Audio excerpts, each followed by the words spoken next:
सर्वात मोठी बातमी आहे बघा, या क्षणाची सर्वात मोठी बातमी आहे।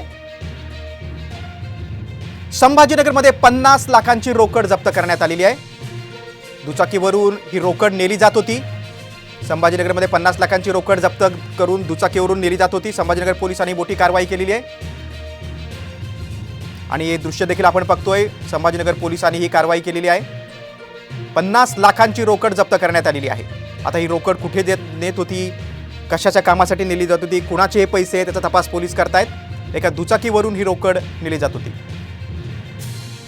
संभाजीनगर पोलिसांनी ही कारवाई केलेली आहे। 50 लाखांची ही रोकड आहे। मात्र आता ही रक्कम कोणाची होती आणि कुणाला दिली जात होती याचा तपास पोलीस करतायत। दुचाकीवरून ही रोकड नेली जात होती। संभाजीनगर पोलिसांची मोठी कारवाई। निवडणुकीच्या निमित्तानं अनेक ठिकाणी असे पैशांचे व्यवहार झालेले आहेत। पोलीस अनेक ठिकाणी नाकाबंदी करतायत, वाहनांची तपासणी करतायत। अनेक तपासणी नाक्यावर कडक बंदोबस्त आहे।